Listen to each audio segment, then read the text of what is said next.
गिबि गिबियाव नोंथांमोननि चेनेलखौ आङो गोसो गोरबोनिफ्राय सिबिनाय आरो खुलुमनाय बावहरग्रोबाय।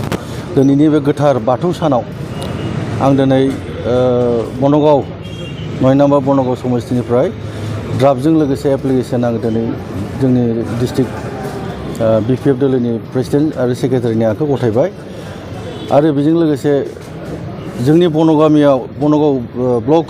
ब्लकआव 9 नम्बर समस्तियाव खुनु दोलो गैया दिनैसिम BPF खौ फेजेननो हानाय खुनु शक्ति दोलो गैया आरो नुहुराखैबो आं दे BPF दोलोखौ फेजेननो हानाय जोंनि 9 नम्बर बनगाव खुनु बाहाय दस्रा दोलो गैया जों BPF दोलोखौ फेजेननो हानाय आं बेखौ रोखायै बुंगोन आरो जिहेतु सिगाङाव BPF-निफ्राय देरहालांनाय राजिब कुमार ब्रह्म बिथाङा दा BJP-आव दं।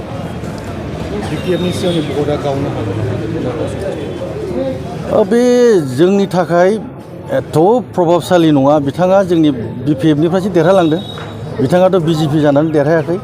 BPF-नि मानसिफ्रासो बिथांनो भट होनानै बनगावनिफ्राय समस्तिनिफ्राय देरहाहरदों बिथांखौ। गतिके बे दा बेजों साफा सानै थांदों माखासे सार्थ लबिया मानसिफोर दङ, थाखा फैसानि धान्दा लाग्राफोर मानसि थांदों बिथांजों, बे सैथो बाथ्रा। ओमफ्राय बे जोंनि बनगाव ब्लकखौ बेफोरबायदि मानसिया जोंखौ एफेक्ट बा हेम्पार होनो हानाय खुनु गोहो गैया। दा जोंनि थाखायथ' बिराद क्लियार स्रा बिथांजों जे माखासे जोंनि बिदिनो जोंनाव थानानै एले बेजे खालामबाय थाग्रा मानसिफ्रा बिथांजों सिथाबफायनानै दङ, बिथांजों सिथाबनानै दङ आरो बे जोंनि थाखाय बनगाव ब्लक कमिटिनि थाखाय ओरैबायदि जों मोजांसो मोनदों। बिथांमोनानो बिराद बेले बेजे खालामबाय थायो थाखा फैसानि। दा बिथांजों जमा जानानै दंहैयो। आं बिनि थाखायनो रोजा रोजा साबायखरसो गोसो गोरबोनि बावहरनो लुबैदों आरो जोंखौ एफेक्ट होनो हाया BPF-खौ।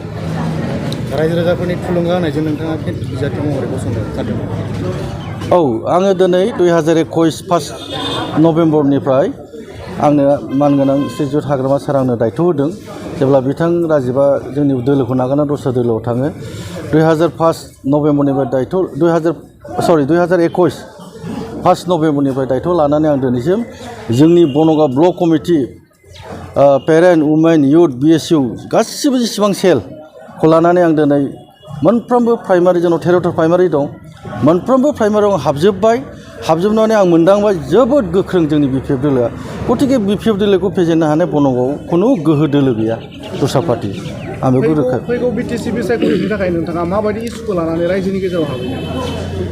जोंनाथ' बेनो जोंनि BPF दोलोनि इस्युआ जाहैबाय सान्ति प्रगति। जों बयजोंबो जेसेबां जोंनि BTC-आव जेसेबां जाथि जनगोष्ठी दं, जोंनि हाग्रामा सारा बुंबाय थायो बयखौबो मिलि फ्रुति जों सरकार दागोन आरो बयनिबो थाखाय जोंहा इकुवेल राइट्स होगोन होननानै सारा बारे बारे बुंबाय थायो आरो गोदोबो होबोदों आरो दाबो सारा होलांनो थाखाय राजि। गतिके आङो सारनि माबाजों, सारनि नियम खान्थिजों आं सोलोंलांगोन, सारनि नियम खान्थिजों आं थांगोन। आं बेखौ लानानै आंहा आसा दं।